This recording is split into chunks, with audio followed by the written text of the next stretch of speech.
you think by making this decision, like nobody's going to notice, but energy notices. You can't really hack energy.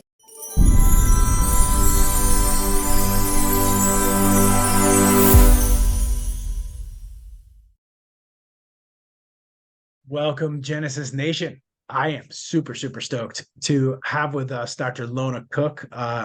You are, there's no softness. That word came to mind, but you are just fire all around, and what you're doing for chiropractic and your patients, your family, the whole world. So I'm definitely going to fill your cup today.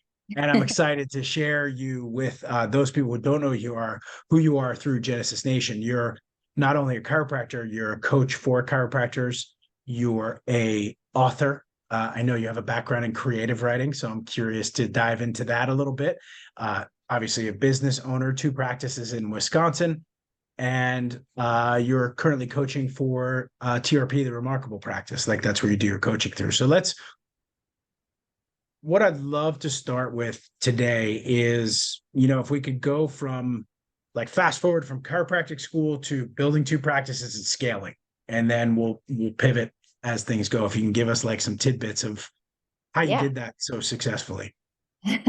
Well, you learn through being forced to learn, right? And so some of the ideas I've had, because I'm an ideas person, made me have to pivot early. So I didn't have a dream to have multiple practices when I started. I wanted to have one great practice, and I just loved adjusting. So I wasn't deeply in the philosophy at first. I just wanted to adjust. And then as I got exposed to more of the philosophy, I was like, oh, okay, well, this is why it speaks to me. And now I'm like a geek for all things chiropractic. But what happened is I grew my first practice pretty quickly, used Genesis right from the get-go. I remember I was thinking about this today because I was like thinking about young chiropractors and how, can overthink so many things. And one of the things that I did not overthink is I just called a few of the people I knew that were crushing it in practice, and I asked them what software they were using, and everyone said Genesis. So then I was like, I don't need to look any further. If it's good enough for them, then that's where I'm going to start. And it has served us well. So Awesome. I keep thinking about the statement. I don't know if I said this or somebody else did, but it's like, strengthen your strengths, outsource your weaknesses. Most of us in chiropractic do not go into chiropractic, 1, knowing software, 2, billing, coding, compliance, all that kind of stuff. So very, very smart on you early on. Yeah. And so as the practice grew, I had good coaching. I got to a point where I was like, oh, this, we're humming along. I had paid back my student loans, which is what my first book is about, because I just wanted a resource while I was in school of someone who just hit the ground running. And so I really wrote it out of like, this is something I would have found valuable while I was in school. Just like a testimony of someone doing it. Because many times you hear everybody else's thought about what can't be done. And so I just put together some notes on it and then didn't really know what I'd do with it, but it was just like a creative project for me. And so that was your book, Doc, on Just Tell Me Where to Start. Yes, it's called Just Tell Me Where to Start. It's now 2nd edition. Because I've owned and operated 3 practices. I've sold one of them. I'm in the process of selling my 2nd satellite to my partner in that practice, which was always the plan, which we can talk about. I feel like that having partnerships is a lovely way, just because everybody has skin in the game. But yeah, so in hindsight, I went back and just added a few more thoughts after opening 3 practices, because the first iteration I wrote after just opening 1 practice. So I tried to not change certain parts of it because I wrote it while I was still only 2 years in practice and, kind of fresh out the gate, but I added some things just based off of doing it again. And so part of the reason why I opened the 2nd practice and kind of the woo-woo part of this is that I had done 2 business plans originally. One was for where my main practice is, which is what I'm sitting in, and I still practice 2 days a week here.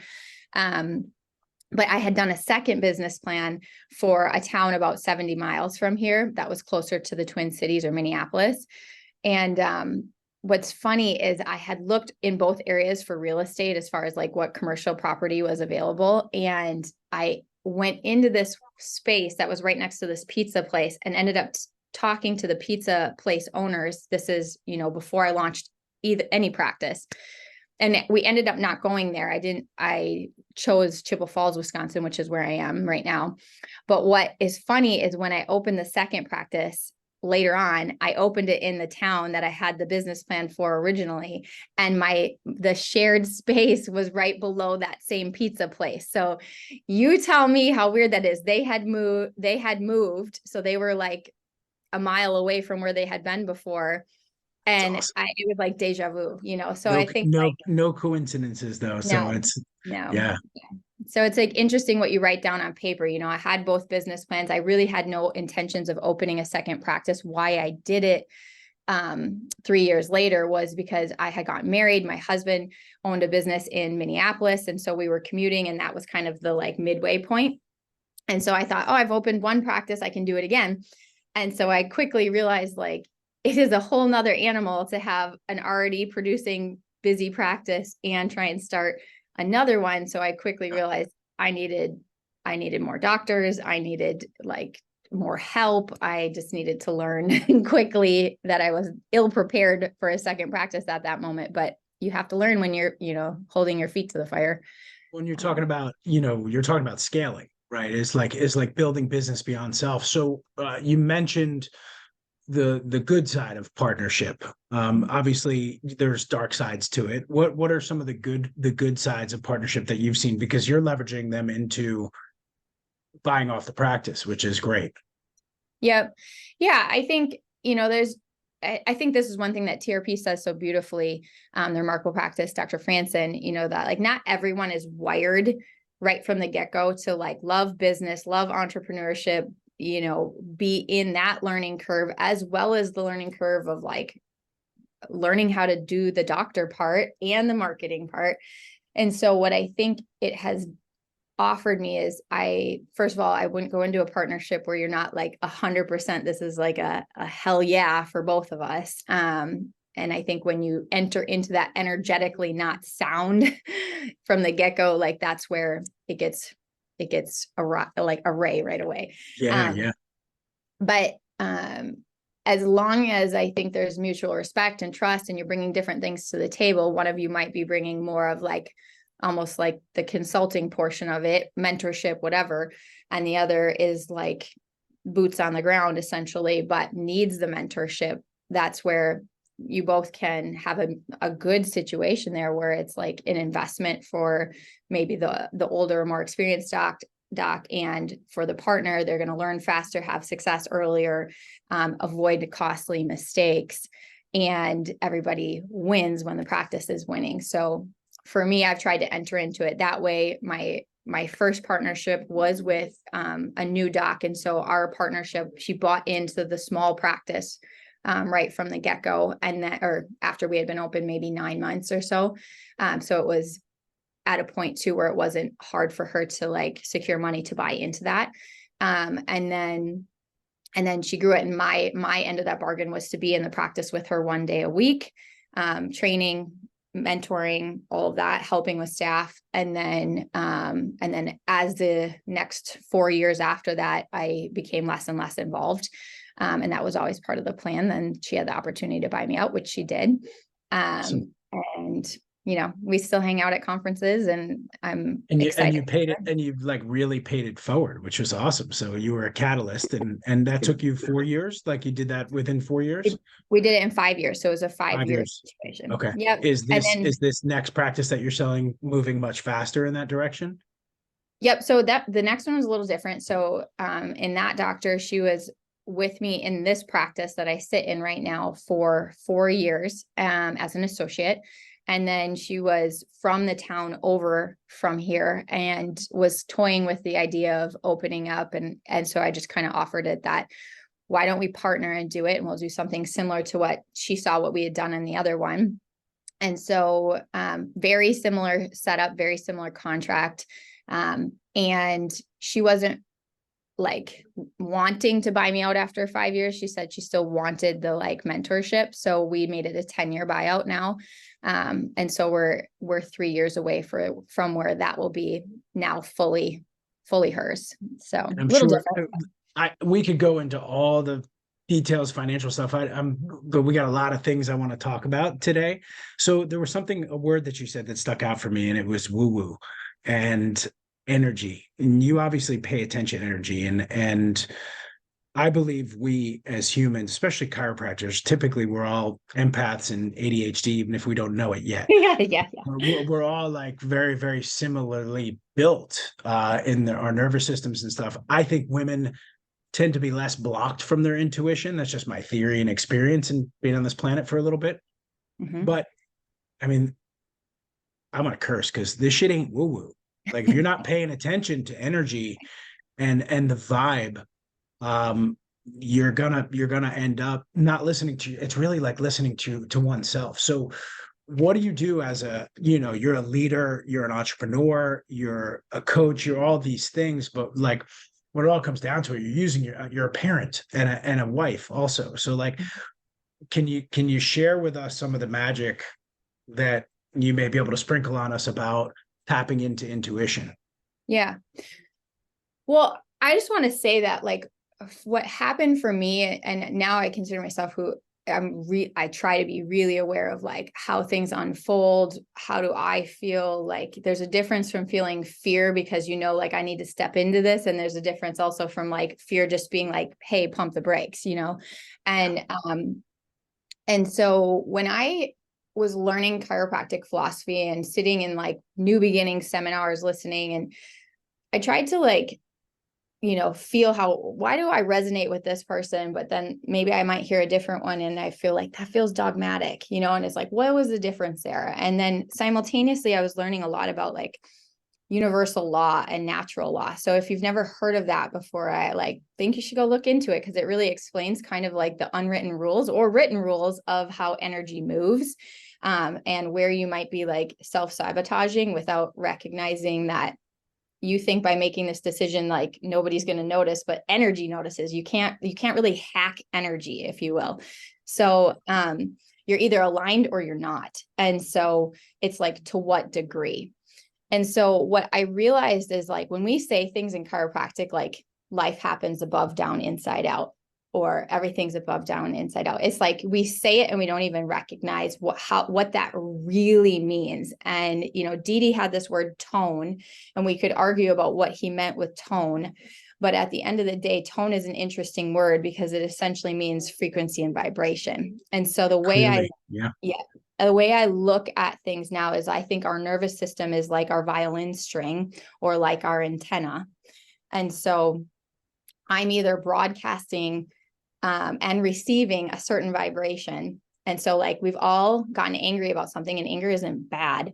But when you hit send on an email while you're angry, generally, what are you going to receive more of? Anger, right? Anger. Yeah, of course.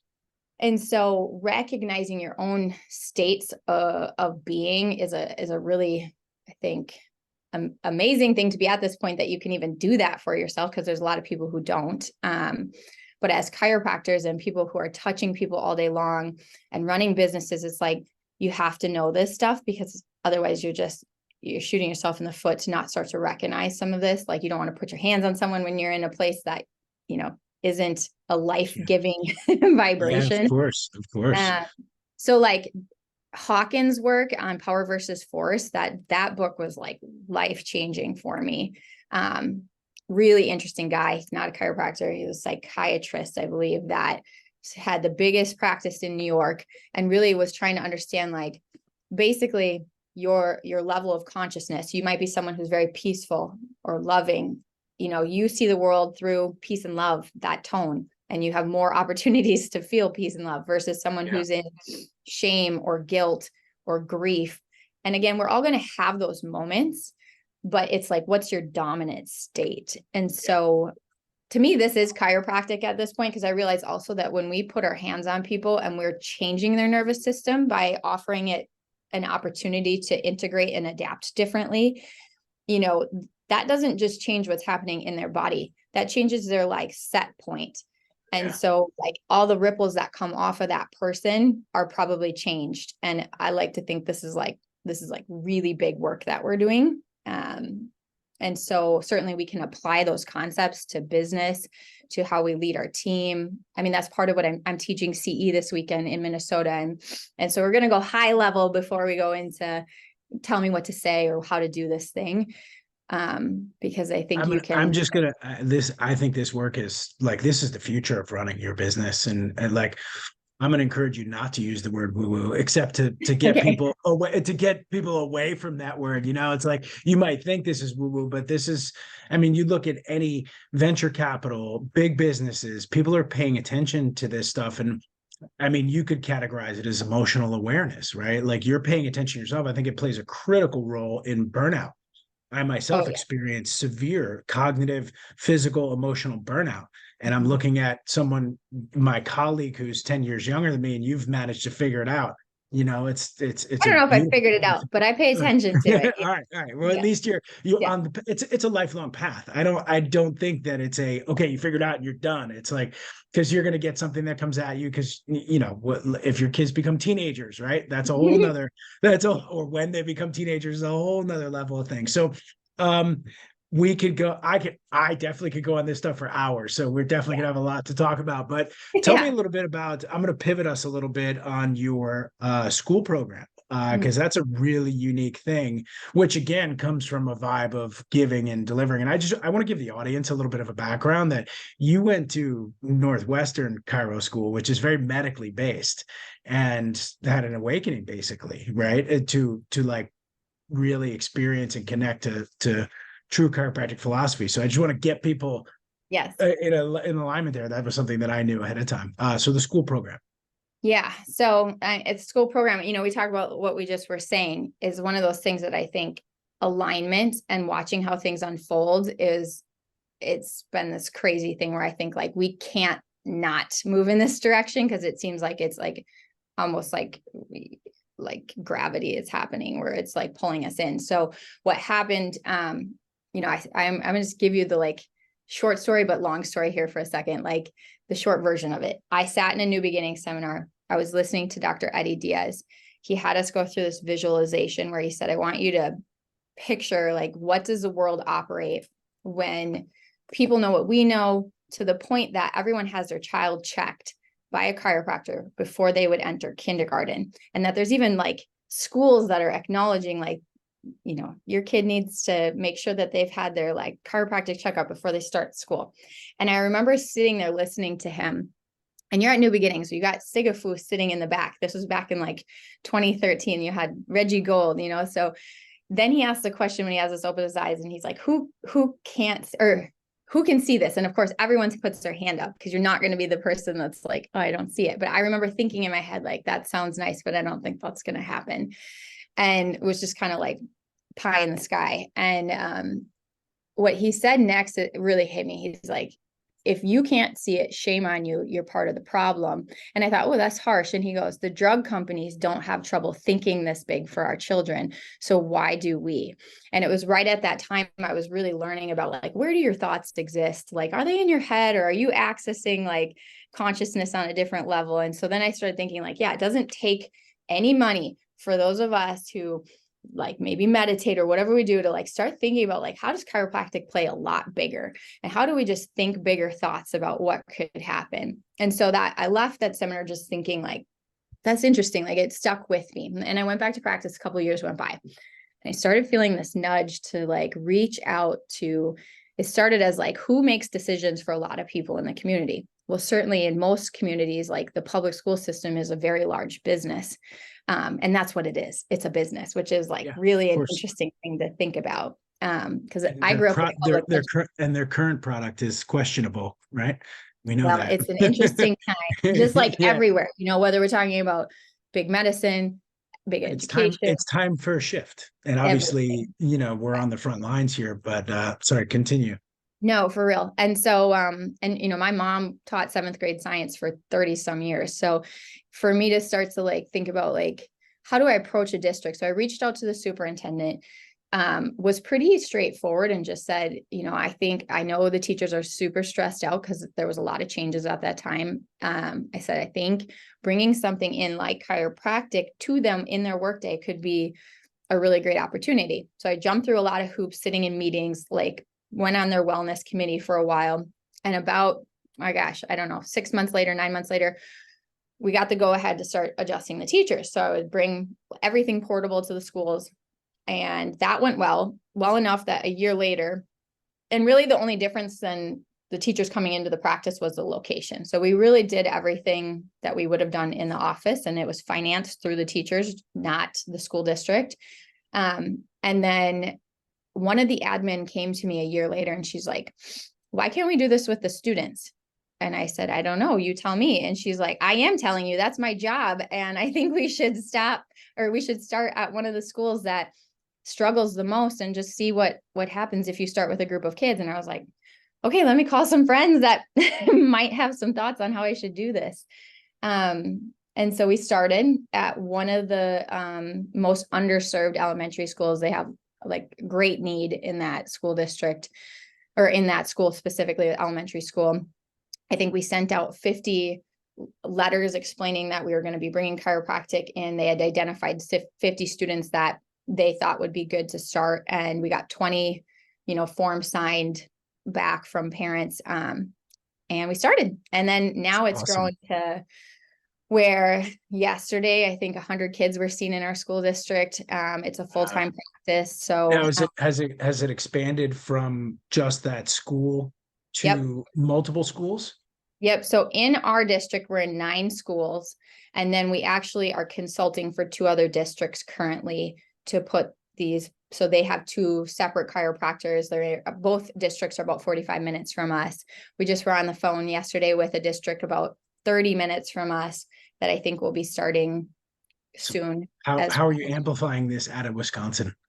Well, we want to. I know. I think there's been divine placement all along the way. Like Heidi Havoc, I crossed paths with her a couple times, and she's like, I want to write this research. So we've been trying to do our best job to steward collecting data. So we know that like this is a major thing, not only for the profession, but also in the schools. And we should be like trying to show what we notice and what we're seeing in a way that could be packaged up. So our goal will be, like, our vision at this point is to each year over the next couple of years be adding districts, whether that's in Wisconsin or otherwise. We do have a district that started last year in West Virginia. They had some rule changes in how things can be brought into the school this year. So we've got a little hurdle to cross there.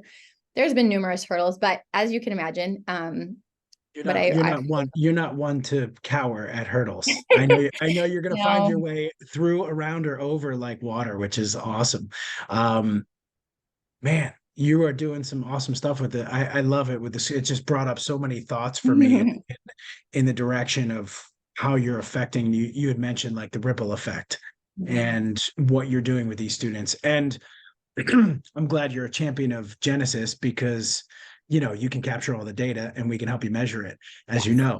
And you guys have donated to the project in various ways. So we're grateful. And I think part of it was, when we had the conversations with Genesis early on, I think you guys could see like this could happen where this goes in many districts. And so we're excited to have this partnership. I'm down to assist, because that is a beautiful mission. So I know you do coaching through the Remarkable Practice as well. So what is, we're coming closer to our end, and we're going to do a lot of these talks because we're doing a lot of work together. So what does it look like to coach with you? Like, how do I get your help? Yep. So probably easiest I'm going to say guidance. Yeah. Probably start with a strategy call where I can find out more about what you want and what your dream is. And we have coaching for all stages of practice. Right now, I'm working mostly with people who are launching practices and building, and then women who are looking to scale. So not that I won't work with men, but I really do have a heart for working with women that are juggling. And I get it. And this is also why you have to learn how to really leverage having great people. And I want all the men listening to this to understand how much you juggle as a woman, like, because you're a leader, a business owner, entrepreneur, obviously doing a lot of businesses, author, mother. Like, I just went to work and came home, thumping on spines and came home. So like, reverence, Thank severe. you. I I have amazing people helping me. It is not, it doesn't happen by chance. team. Let's put it that Yeah. way. Awesome. Awesome. Okay. So we're going to put all of your contact information in this, in our notes here below. So this will, so anyone can find you, but we're going to be doing a lot of work together. I'm really excited that, you're a champion of Genesis, champion of chiropractic, champion of health, and, some woo-woo energy as well. Yes. Um, You said it's, it. It's a good yes. way to like sort of like poke the bear and see how they respond, and then you Yes. can. Yeah, you're gonna see what Yeah. your audience Yeah. comes up with. And if they're cool with it, then you start doing breath work and meditation and you're good. But if Yes. not, then you're gonna back off. I get it. Yeah. Then it's woo-woo. Yeah. Yes, then it is woo-woo and you keep it there. So awesome. Dr. Lona Cook, thank you so much for your time and really honor what you're doing for the profession and humanity. So right on. Keep it on. Yeah. Any way I can help, Genesis helps, we're here for you. You guys are helping. So thank you. Got it.